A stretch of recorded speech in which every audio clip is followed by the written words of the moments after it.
Jesus said to the disciples, "You have heard that it was said to those of ancient times, 'You shall not murder,' and whoever murders shall be liable to judgment. But I say to you that if you are angry with a brother or sister, you will be liable to judgment. And if you insult a brother or sister, you will be liable to the council. And if you say, 'You fool,' you will be liable to the hell of fire. So when you are offering your gift at the altar, if you remember that your brother or sister has something against you, leave your gift there before the altar and go. First be reconciled to your brother or sister, and then come and offer your gift.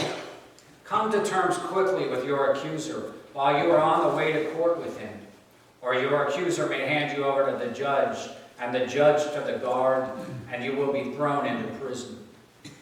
Truly, I tell you, you will never get out until you have paid the last penny. You have heard that it was said, 'You shall not commit adultery.' But I say to you that everyone who looks at a woman with lust has already committed adultery with her in his heart. If your right eye causes you to sin, tear it out and throw it away. It is better for you to lose one of your members than for your whole body to be thrown into hell. And if your right hand causes you to sin, cut it off and throw it away. It is better for you to lose one of your members than for the whole body to go to hell. It was also said, 'Whoever divorces his wife, let him give her a certificate of divorce.' But I say to you that anyone who divorces his wife, except on grounds of unchastity, causes her to commit adultery, and whoever marries a divorced woman commits adultery. Again, you have heard that it was said to those of ancient times, 'You shall not swear falsely, but carry out the vows you have made to the Lord.' But I say to you, do not swear at all, neither by heaven, for it is the throne of God, or by earth, for it is his footstool, or by Jerusalem, for it is the city of the great King. And do not swear by your head, for you cannot make one hair white or black. Let your word be yes, or no, for no. Anything more than this comes from the evil one. This is the gospel of the Lord. Praise to you, O Christ. Please be seated.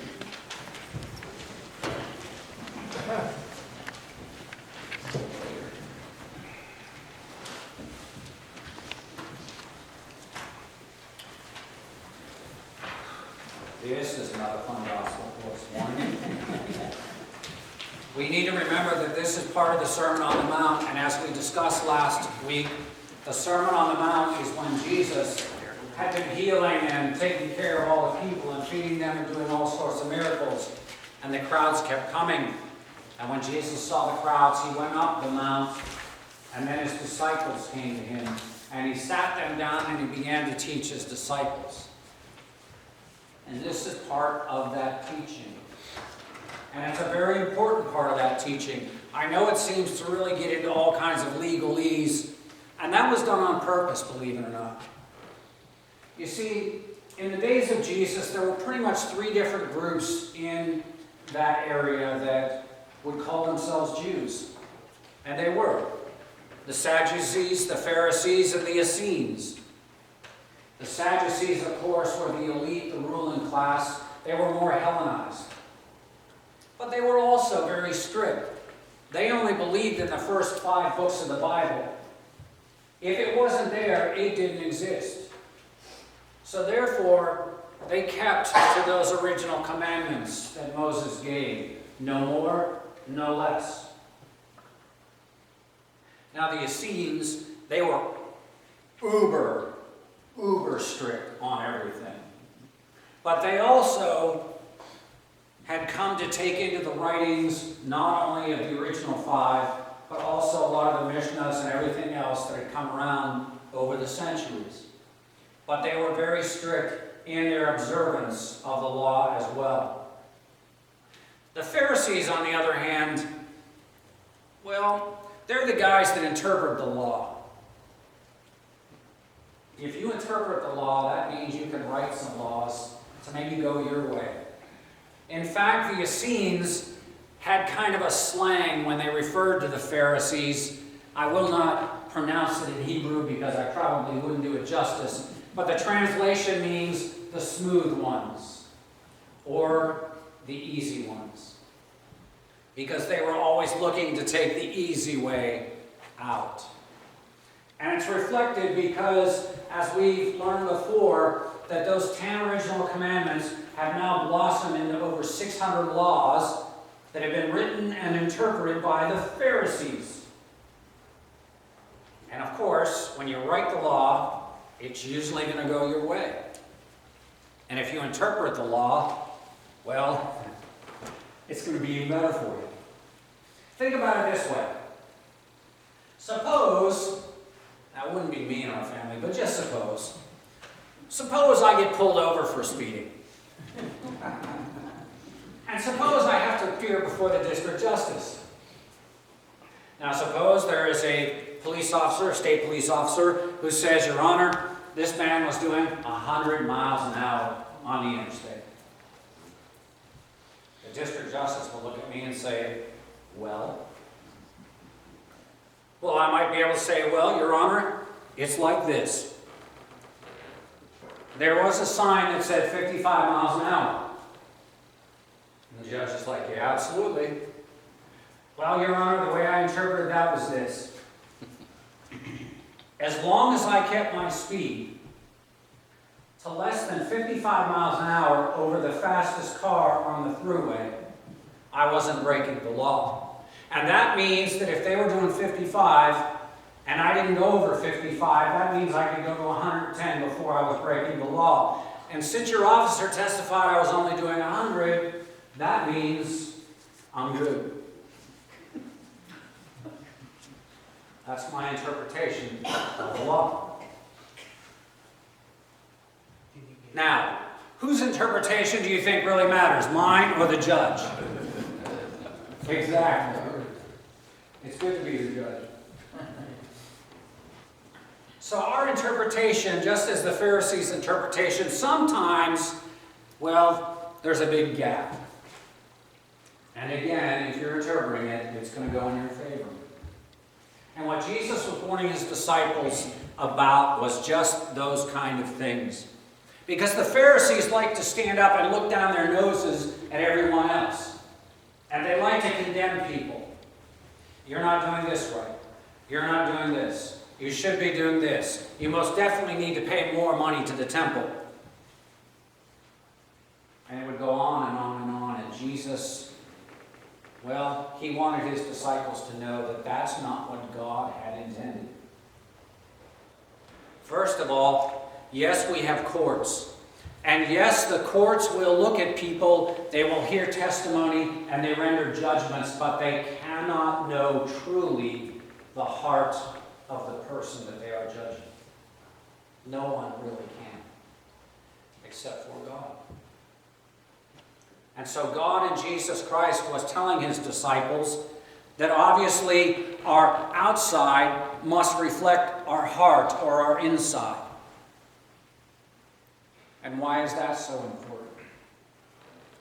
Well, if people see how we live our lives, that will determine how much they are willing to listen to us. And that's why Jesus said your yes should be yes and your no should be no. Because if I want to go and bring this good news of Jesus Christ, if I want to spread the gospel, then people have to see that my yes means yes and my no means no. Because if not, if you cannot trust me with my yes or my no, how are you going to trust me with your salvation?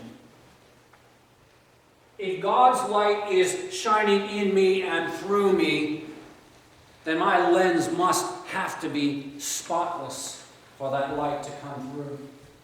Otherwise, it does no good. Now, we will try our best to justify and to take the easy way as the Pharisees. I was reading a story about a man who he wanted to trust God with his life, and one of the big things in his life was he needed to lose 50 pounds. He knew he was overweight. He knew his heart needed this, and to be healthy, he wanted to drop 50 pounds. And so he said, I'm going to eat right, I'm going to exercise, and I'm going to pray to God every day that he helps me. And the man was very diligent the first few days. I mean, let's face it, 2 or 3 days on a diet, we're all good. It's the second bit. And pretty soon the man was starting to struggle a little bit.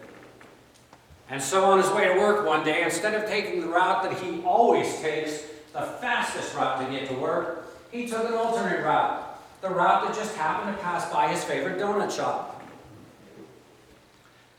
And as he held that wheel tightly, he said, God, if you want me to stop at this donut shop, then you'll make sure there's a parking spot right out in front. What do you think happened? As he circled the block for the 10th time, there was an open parking spot right in front of that donut shop. God must have wanted that to happen.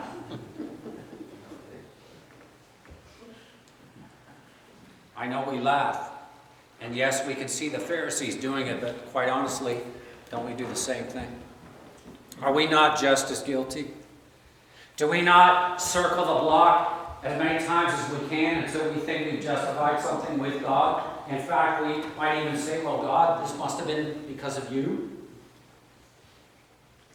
We have a hard time owning up to our own sins sometimes. We have a hard time telling God, yes, we are wrong, and not only that, God, but more importantly, I need to change my ways. I can no longer try and take the easy way. But God, I know that with you all things are possible.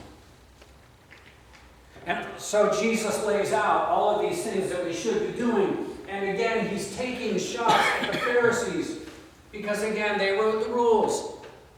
And the rule states this: you can issue a certificate of divorce for your wife if she burns your toast. You can issue a certificate of divorce for your wife if she looks at you the wrong way. You can issue a certificate of divorce if she doesn't clean your clothes properly. In other words, in the time of Jesus, you could issue a certificate of divorce yourself against your wife if she breathed wrong. And she would have no recourse.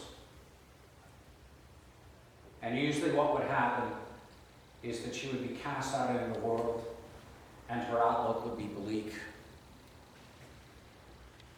Jesus said that's not what God had intended. You have perverted the law and the rule of God. And the reason you've done so is because you're self-centered. The reason you've done so is because you only think about yourself. What you need to do is to think about God first. Put him at the center of all things. And once you put God at the center of all things, then put your neighbor next. And then yourself. He talks about this way with promiscuity. He talks about this way with our anger. Now, I know none of us here ever get angry about anything, especially when we're driving and somebody cuts us off. Nobody ever gets angry with that. And yet, it happens, I hear, that we get angry. What are we supposed to do with that anger? Well, if we're like the Pharisees, we can justify it. We can have righteous anger. Why is it righteous anger? Well, because that person did something to me. They cut me off the road. I was driving along, they cut me off. Or maybe they said something bad about me. Or maybe they actually did something that maybe cost me some money or some position. So I am right in my anger. And what does Jesus say about that? Well, let's think about it this way. Let's paraphrase Jesus. If somebody in his day said that you owed a great debt, they were able to take you to the magistrate and have the magistrate tell you to pay up that debt immediately. And if you could not pay that debt, the magistrate would hand you over to the guard would throw you in prison. Now, here's the good part. You would not be released from prison until you earned enough money to pay that debt. How much money can you earn in prison? Exactly. So therefore, you will be in prison the rest of your life. The same thing happens when we hold that anger. The same thing happens to us. When we are angry with somebody and when we do not forgive, when we do not forget, when we do not seek God's help, we are imprisoned with that anger forever. We just don't let go of it. We justify it, but we don't let go. And Jesus says this: free yourself. When somebody does something at you, do not let anger take over, but rather seek blessings upon them. Ask God to favor them. Ask God to open their hearts and minds so that they might know the love of God in their hearts and minds. And when you've done that, you are free. If they do not change, if they still hold a grudge, if they're still angry, well, then they're in prison. You can always come and visit. Now, that's hard to do. Sometimes it's very hard to do, but that's what God would ask us to do. Why does He ask us to do that? Again, so that when we come before God's altar, instead of bringing our gift to God with anger in our heart, we are to go and we are to seek reconciliation or forgiveness. And again, when we do all that we can do, well, then God says that's okay. It's up to the other person to reflect or to accept or reject it. As long as we do what God asks us to do, then we can come back to His altar. We can then give the gift that we are to give Him, and we will receive His blessings. It is very different than the world out there, but that's why Jesus was trying to teach His disciples up on that mount, because He knew there that He could have their full attention. He knew up there that maybe some of these things might sink in, because He knew when they went out in the world, they were going to need this.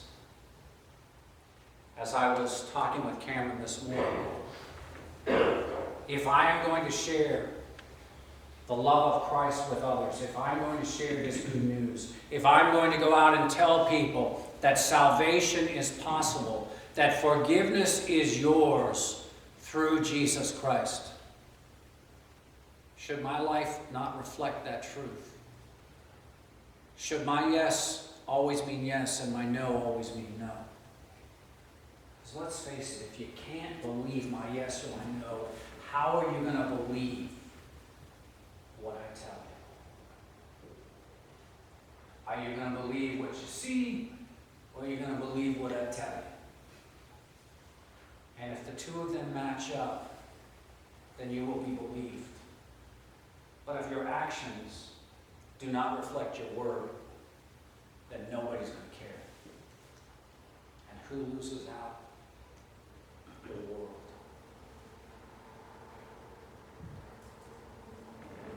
Let your yes be yes, your no be no.